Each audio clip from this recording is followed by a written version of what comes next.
मैं परमेश्वर का धन्यवाद करता हूं क्योंकि मैं उस परमेश्वर की आराधना, उस परमेश्वर का सुसमाचार आपको सुनाता हूं जो जीवित है। मैं किसी संत महात्मा या किसी मरे हुए व्यक्ति का संदेश आपको नहीं सुनाता, लेकिन मैं उस परमेश्वर के नाम से इस स्थान पर खड़ा हूं जिसके विषय में लिखा है कि जिसने आसमान और जमीन को, स्वर्ग और पृथ्वी को बनाया है, और उसका नाम यीशु मसीह है। बाइबल में लिखा है, यीशु ने कहा है क्योंकि मैं जीवित हूं तो तुम भी जीवित रहोगे। और ये संसार का सबसे बड़ा सत्य है कि यीशु मसीह जीवित है। This is the most remarkable history in the world. संपूर्ण इतिहास में, संपूर्ण विश्व में अगर कोई सबसे बड़ी सच्चाई है तो वो ये है कि यीशु मसीह आज भी जिंदा है। हालेलुया। और ये हमारे लिए सौभाग्य और हमारे लिए आनंद की बात है कि हम उस यीशु मसीह के नाम का सत्संग यहां पर कर रहे हैं। बहुत से सत्संग होते हैं, जैसे यहां पे भी लिखा है सत्संग। सत्संग का मतलब होता है सत्य के साथ संग, और fellowship in truth with truth. जहां सत्य नहीं है वहां सत्संग पूरा नहीं हो सकता। ये प्रश्न, ये चुनौती हमारे और आपके आगे है कि सत्य है क्या। भारतीय दर्शन शास्त्र में लिखा है, एकम ब्रह्म द्वितीय नास्ति, एकम सत्य द्वितीय नास्ति। सत्य एक है, सत्य दो नहीं है।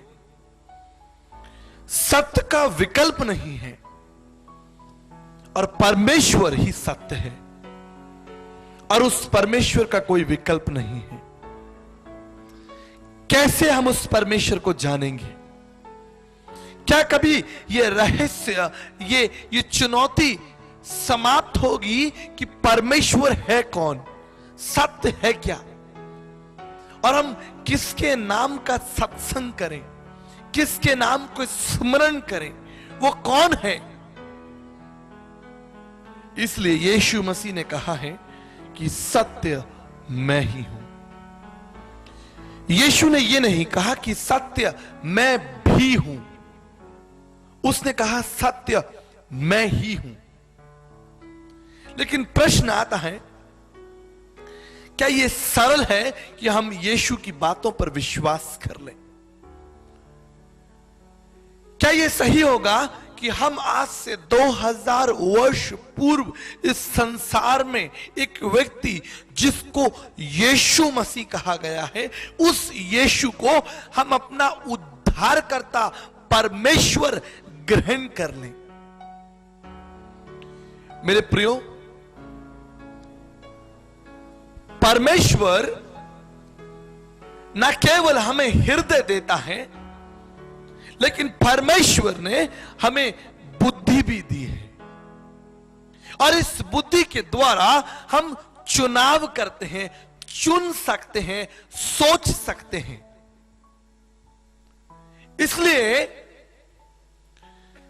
परमेश्वर का वचन, सुलेमान का वचन समझ और बुद्धि के ऊपर प्रकाश डालता है।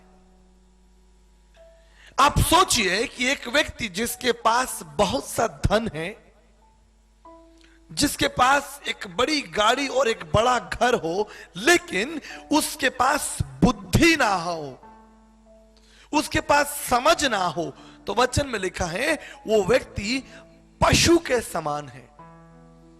बिना बुद्धि के मनुष्य पशु के समान है। इसलिए बाइबल बताती है परमेश्वर ने हमें ना केवल हृदय दिया है, लेकिन इस हृदय के ऊपर बुद्धि दी है कि हम सोच सकें। जब हम फल और सब्जियां खरीदने बाजार में जाते हैं, तब हम अपनी बुद्धि का इस्तेमाल करते हैं। हम चुन चुनकर टमाटर या आलू अपने घर के लिए इकट्ठा करते हैं। हम सोचते हैं, हम देखते हैं, हम निर्णय लेते हैं कि सही क्या होगा। अगर कोई फल या कोई सब्जी खराब है, हम उसको ग्रहण नहीं करते, क्योंकि हमें एक बुद्धि दी गई है और उस बुद्धि के द्वारा हम सही चीजों का चुनाव करते हैं। और मेरे प्रियो, आज इसी बुद्धि के द्वारा हम चुनेंगे कि इस संसार के तमाम भीड़ भाड़ में यीशु मसीह कौन है। क्या यीशु मसीह परमेश्वर है? बाइबल बताती है जब यीशु मसीह का जन्म हुआ तब आसमान में फरिश्ते, स्वर्गदूत मंडरा रहे थे। ऐसा कभी और सुनने में नहीं आया कि किसी के जन्म के समय में आसमान में स्वर्गदूत मंडरा रहे हों। लेकिन बाइबल बताती है न केवल स्वर्गदूत, लेकिन वचन में लिखा है जब उस यीशु मसीह का जन्म हुआ तो ज्योतिष लोग यीशु मसीह के तारे को देखते हुए उस स्थान बेतलहम गांव में पहुंच जाते हैं। क्यों? कौन है ये यीशु मसीह? स्वर्गदूतों ने कहा था वो संपूर्ण जगत का उद्धार करता होगा और उसके राज्य का कभी अंत नहीं होगा। यह आज से 2000 वर्ष पूर्व इस पुस्तक में ऐसा लिखा है। लूका की इंजील में लिखा है कि उसके राज्य का कभी अंत नहीं होगा, ऐसा स्वर्गदूतों ने कहा था। यरूशलेम एक छोटा सा गांव है और विश्व के बड़े हिस्से में वो विश्व के मध्य में पाया जाता है। जब 2000 वर्ष पूर्व उस बेतलहम गांव में यीशु मसीह का जन्म हुआ था, तब शायद बेतलहम गांव के लोग भी नहीं जानते होंगे कि संसार का सबसे आकर्षित गांव बेतलहम हो जाएगा, क्योंकि इस गांव में उद्धारकर्ता परमेश्वर ने जन्म लिया है। जब यीशु मसीह का जन्म हुआ, स्वर्गदूतों ने कहा उसके राज्य का कभी अंत नहीं होगा। लेकिन संपूर्ण बाइबल में कहीं ऐसा नहीं लिखा कि यीशु मसीह ने कोई किला बनाया हो, कोई संसद बनाई हो, कोई राजपाट स्थापित किया हो, उसके आगे नौकर चाकर हो, उसका एक बहुत बड़ा महल हो और बहुत बड़ी सेना उसके पास हो और वो बहुत बड़ा राजा कहलाएगा और वो बहुत देशों पर राज्य करेगा। पूरी बाइबल में इस तरह का कोई चित्र नहीं मिलता। लेकिन इसके विपरीत हम देखते हैं यीशु का जीवन तो कितना सरल था। अगर हम संपूर्ण बाइबल को अध्ययन करें तो जिस स्थान पर यीशु मसीह का जन्म हुआ, यीशु उस स्थान के 50 किलोमीटर से अधिक दूरी पर गए ही नहीं, जा ही नहीं पाए। छोटा सा जीवन था, 33 साल की आयु में। 30 साल तक तो वचन में लिखा है कि वो साधारण था, कोई उसे जानता भी नहीं था ठीक से, लेकिन अंतिम 3 सालों में उसने महान कार्य किए। ये यीशु मसीह, जिसका ना कोई किला है, ना कोई संसद है, ना इसके पास कोई सेना है, ना इसके पास धन है, ना इसके पास कोई डिग्री है, ना ये किसी बड़ी कंपनी का अधिकारी है, फिर भी वचन में लिखा है इसके राज्य का कभी, ये कैसा राज्य है, ये कैसा राज्य है। मैं कई वर्षों तक इस शब्द पर मनन करता रहा। यीशु मसीह का राज्य। मेरे प्रियो, आज बड़े गर्व के साथ, बड़े हियाव के साथ, सामर्थ के साथ मैं यीशु मसीह के राज्य को आप में देख रहा हूं। आप परमेश्वर के यीशु मसीह का राज्य, हालेलुया। उसका राज्य कोई भौतिक नहीं है। पत्थर के ऊपर पत्थर, किसी किले की बात नहीं की जा रही है, क्योंकि यीशु मसीह के विषय में लिखा है वो हाथ के बनाए हुए मंदिरों में नहीं ठहरता, वो जीवित है और वो आत्मा के रूप में आपके और मेरे अंदर रहना चाहता है। और इसलिए आज संसार के किसी भी मानचित्र पर, संसार के किसी भी देश पर आप उंगली रख दीजिए, आंख बंद करके, आंख बंद करके संसार के मानचित्र पर बस उंगली रख देना, यीशु का राज्य तुमको वहां पर मिलेगा। हालेलुया। यीशु के प्यार करने वाले लोग, यीशु के बेटे और बेटियां वहां पर मिलेंगे और उसका राज्य अभी भी बढ़ रहा है। हालेलुया। उसके राज्य का कोई अंत नहीं है। प्रत्येक दिन, प्रत्येक क्षण उसका राज्य पूरी पृथ्वी पर बढ़ रहा है। यद्यपि उसके हाथ में कोई तलवार नहीं है, वो घोड़े पर सवार कोई सम्राट नहीं है, उसके पास कोई किला नहीं है, उसके पास कोई संसद नहीं है, लेकिन फिर भी उसका राज्य संसार के सभी राज्यों से तेजी से बढ़ रहा है। युग आए, शताब्दियां आई, लोग आए, बड़े बड़े सम्राट आए, राजा आए, लेकिन इतिहास में भुला दिए गए। लेकिन यीशु मसीह आज भी इतिहास का राजा है और इतिहास के पन्नों में लिखा है ईसा पूर्व और ईसा बाद। अगर इतिहास को जानना है तो आपको यीशु से गुजरना होगा। वो है यीशु मसीह और वो आज से संसार में 2000 वर्ष पूर्व एक उद्देश्य के लिए संसार में आया था, एक कारण था।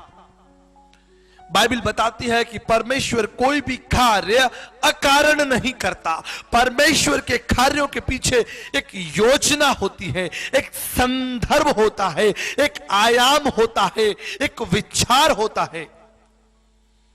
यीशु मसीह के संसार में आने का क्या कारण था? वचन बताता है, यूहन्ना की पत्री उसके पहले अध्याय में, आदि में वचन था, वचन परमेश्वर के साथ था और यह वचन देहधारी हुआ। हालेलुया। देहधारी की हमारे बीच में रहा। और जानते हैं उसने क्या किया? उसने संसार का वो कार्य किया जो इस संसार में उससे पहले कभी नहीं हुआ था। क्योंकि कल हम मनन कर रहे थे, इस संसार में चाहे हम किसी भी जाति, भाषा, कुल, क्षेत्र, स्थान के क्यों ना हो, हम सब पाप के अधीन हैं और सदियों से पापियों को नष्ट किया जाता है, मारा जाता है। एक व्यक्ति जो पाप में पकड़ा जाता है उस पर दोष लगाया जाता है। एक व्यक्ति जिसने पाप किया है उसे दंड दिया जाता है। लेकिन मेरे प्रियो, आज से 2000 वर्ष पूर्व प्रभु एक नया नियम लेकर आए और वो नया नियम ये था कि तुम्हारे अधर्म क्षमा किए जाएं और तुम्हारे पाप ढांपे जाएं। हालेलुया। इस संसार में तमाम लोग आए जिनके हाथों में शस्त्र हुआ करते थे, शस्त्र। और हम जानते हैं शस्त्र क्यों होता है, किसके लिए होता है। शस्त्र इसलिए होता है कि उसके द्वारा एक दुष्ट को, पापी को मार दिया जाए, न्याय किया जाए, दुष्ट को उस शस्त्र के द्वारा दंड दिया जाए। लेकिन मेरे प्रियो, मैं आपसे एक प्रश्न पूछना चाहता हूं, एक प्रश्न आपके सामने रखना चाहता हूं। वो जिसके हाथ में शस्त्र है, वो जिसने हमारे न्याय की जिम्मेदारी ली है, क्या वो परमेश्वर की दृष्टि में पवित्र और निष्कलंक है? कदापि नहीं। भारतीय दर्शन शास्त्र में लिखा है, पापम पापात्मा पाप कर्मा पाप सम्मात्रहिमम पुंडक्षम सर्व पाप हरे हरे। इस संसार में हर एक व्यक्ति, इससे कोई फर्क नहीं पड़ता आप किस जाति, समाज, भाषा, कुल, क्षेत्र और राज्य के क्यों ना हो, आप धनवान हो, आप गरीब हो, आप सुंदर हो, आप कुरूप हो, आप पढ़े लिखे हो, आप अनपढ़ हो, फर्क नहीं पड़ता, क्योंकि हम सब में एक समानता है कि हम सब पाप के अधीन हैं। और अगर हम पाप के अधीन हैं तो हम परमेश्वर के सामने, उस न्याय सिंहासन के सामने खड़े नहीं हो सकते। इसलिए आदरणीय संत तुलसीदास जी कहते हैं, जाऊं कहां तज चरण तुम्हारे, काको नाम पतित पावन, कहियति दीन प्यारे, देव तनुज मुनि नाग मनुज, सब माया विवश विचारे। इस संसार में कौन ऐसा है जो मेरा न्याय करेगा? ओहो, इस संसार में जितने भी आए वो सब पाप के अधीन थे। पवित्र शास्त्र बाइबल कहती है, सबने पाप किया और सब परमेश्वर की महिमा से रहित हैं। आदरणीय गुरु नानक साहब भी कहते हैं, सोरठ मोहला पहला में, क्या हूं पापी पतित परम पाखंडी, तू निर्मल निरंकारी। आदरणीय गुरु नानक साहब ने भी अपने आप को स्वीकार कर लिया कि मैं एक पापी हूं। मौसम कौन कुटिल खल खामी, पापी कौन बड़ो है मोसे, सब पतितन में नामी। संत तुलसीदास जी भी कहते हैं कि मैंने भी पाप किया है, इस संसार का सबसे बड़ा पापी मैं हूं। मेरे प्रियो, ना केवल बाइबल, पवित्र बाइबल, लेकिन भारतीय दर्शन शास्त्र भी पाप की उपस्थिति को स्वीकारता है। ओ पाप हमारे मध्य में है, पाप हमारे बीच में है, इस पाप ने हमारे जीवन को नष्ट कर दिया है और ये पाप इस संसार में बुराई को लेकर आ गया और भाई भाई का हत्यारा बन बैठा। एक राज्य का दुश्मन दूसरे राज्य पर चढ़ाई कर रहा है। वचन बताता है पति पत्नी अलग हो गए और पाप के द्वारा परिवार टूट गए। इस संसार में भयंकर बीमारियां आ गई, इस पाप के द्वारा अनाज्ञाकारिता आ गई, इस पाप के द्वारा एक जाति के लोग दूसरी जाति पर चढ़ाई करने लगे, इसी पाप के द्वारा एक धर्म के लोगों ने दूसरे धर्म का नाश कर दिया। इसी पाप के द्वारा इस संसार में इतनी समस्या खड़ी हो गई कि आज हमें भय लगता है, हम डरते हैं कि कल हमारा क्या होगा। पाप से कोई भी संस्कृति अछूती नहीं है, कोई हिस्सा अछूता नहीं है, चाहे ये राजस्थान हो, चाहे झारखंड हो, चाहे बिहार हो, चाहे असम हो। और ये पाप का भयंकर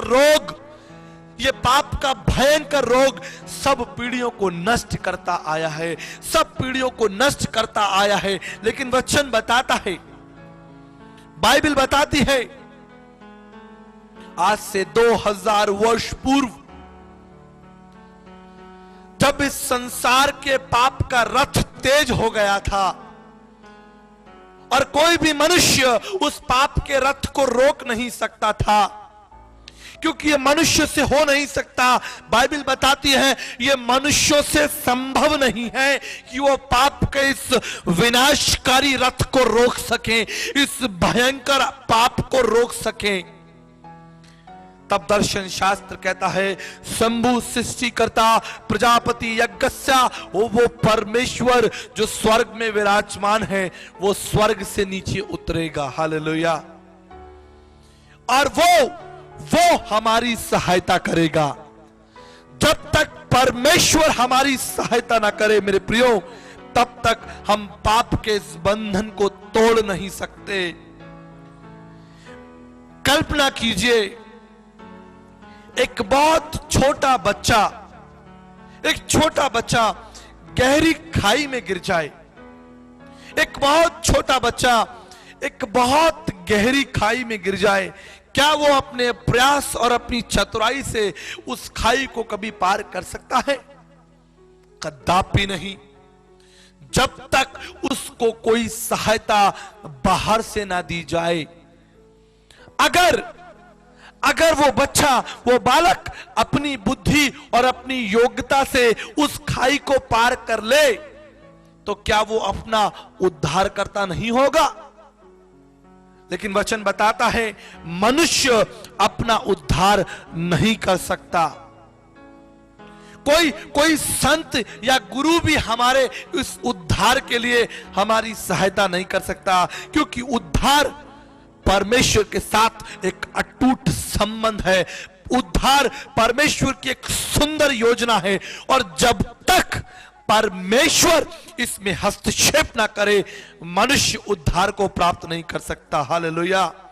और वचन में लिखा है, इस उद्धार को प्राप्त करने की जो पहली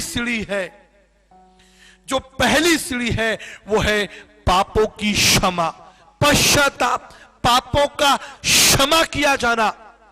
जब तक हमारे पाप क्षमा नहीं होंगे, इसलिए वचन कहता है, धन है जिसके अधर्म क्षमा हुए और जिसके पाप ढांपे गए। मेरे प्रियो, कोई मनुष्य आपका पाप नहीं ढांप सकता। भारतीय दर्शन शास्त्र में लिखा है, लोभी गुरु और लालची चेला दोनों नरक में ठेलम ठेला। लोभी गुरु और लालची चेला। आज हमारे मध्य बहुत सारे गुरु हैं।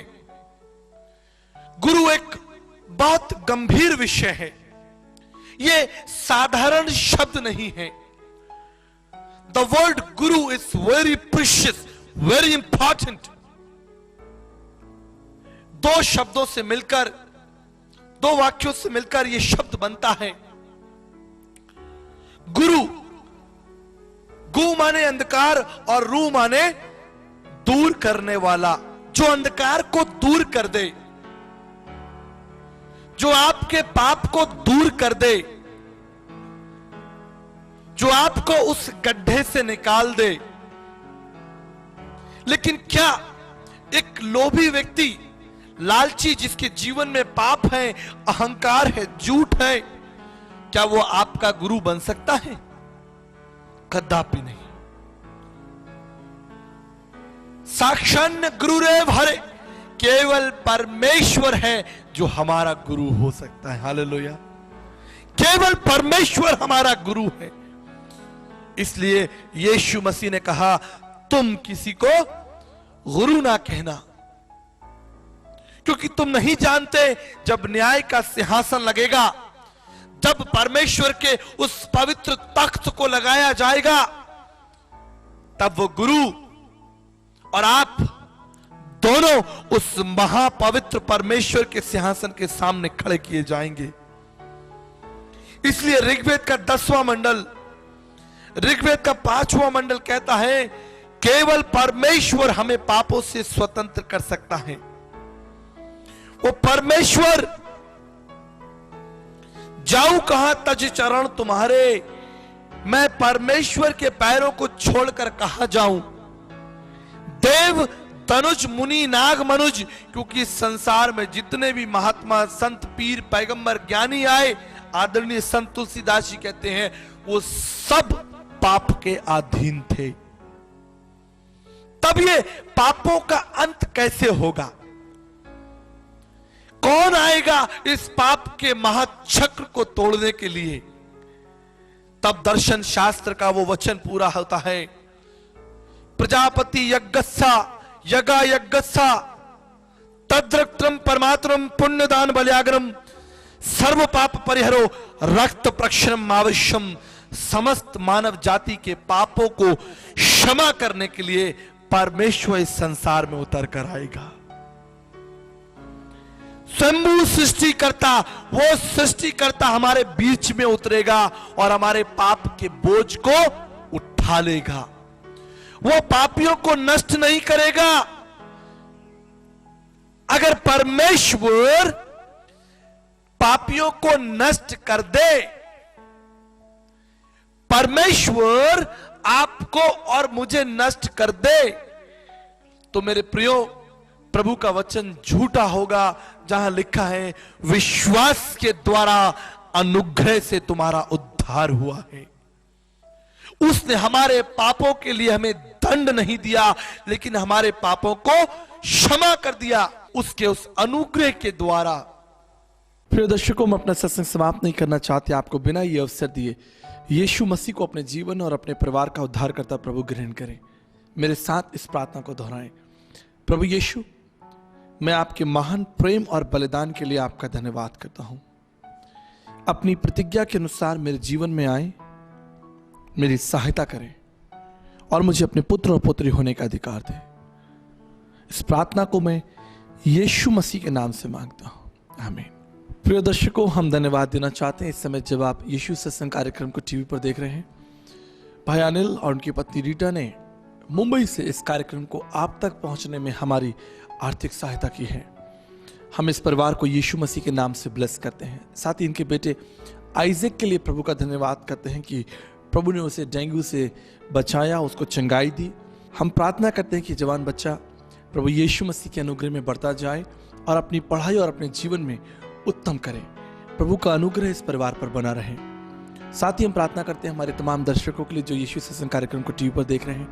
अगर आप बीमार हैं, निराश हैं, कोई भी ऐसी बात जो आपको परेशान और विचलित करती है, प्रभु का वचन कहता है मेरे पास आओ, मैं तुम्हें विश्राम दूंगा।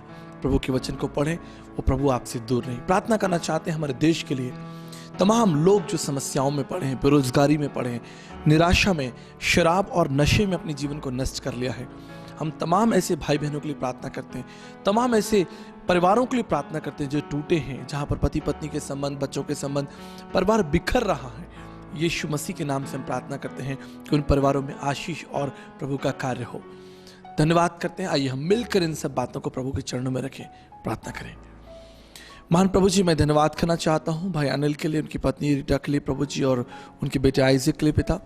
इस परिवार पर आपका विशेष अनुग्रह हो। इन्होंने अपना हाथ बढ़ाकर सहायता की कि यह कार्यक्रम पूरे देश में ब्रॉडकास्ट किया जाए। पिता परमेश्वर, यीशु मसीह के नाम से हम इस परिवार को आशीष देते हैं। प्रार्थना करते हैं आइजैक की पढ़ाई के लिए पिता परमेश्वर। उस जवान भाई को आप अपने ज्ञान और अपनी बुद्धि से भरें पिता परमेश्वर। भाई के साथ हो, उनके काम में, उनके आने जाने में, सब बातों में आप उनकी मदद करें पिता परमेश्वर। हम प्रार्थना करना चाहते हैं हमारे दर्शकों के लिए जो टीवी पर इस कार्यक्रम को देख रहे हैं पिता, यीशु मसीह के नाम से उनके जीवन में आशीष को बोलते हैं, समाधान को बोलते हैं, आपके अनुग्रह को बोलते हैं पिता। और तमाम वो लोग जो निराश हैं, दुखी हैं, परेशान हैं, जिन्होंने अपने जीवन का लक्ष्य खो दिया है, बीमार हैं प्रभु जी, जो नशे में पड़े हैं और तमाम बुराइयों में फंस चुके हैं, कोई रास्ता नजर नहीं आता, केवल आप वो रास्ता है पिता। आप उनकी सहायता करें, मदद करें। हमारे देश पर आपकी बड़ी अनुग्रह, बड़ी आशीष हो और इस देश में शांति और अमन हो प्रभु जी। ये हमारी प्रार्थना, हमारी विनती है। धन्यवाद और विश्वास के साथ यीशु मसीह के नाम से मांगता हूं, आमीन। प्रिय दर्शकों, हम धन्यवाद देना चाहते हैं यीशु सत्संग कार्यक्रम के साथ बने रहने के लिए। अगर आप इस कार्यक्रम को किसी विशेष अवसर जैसे बर्थडे या मैरिज एनिवर्सरीज और किसी अन्य उपलक्ष्य में आप इस कार्यक्रम को स्पॉन्सर करना चाहते हैं, स्क्रीन पे दिए गए नंबरों पर आप बातचीत कर सकते हैं, हमें ईमेल कर सकते हैं। हमारा विश्वास है कि आपका और हमारा परिश्रम मिलकर इस देश के लिए एक बड़ी आशीष को लेकर आएगा और एक दिन हमारा देश प्रभु यीशु मसीह के महान प्रेम और बलिदान को जानेगा। तब तक जय यीशु, जय भारत। प्रभु आपको आशीष दे। God bless.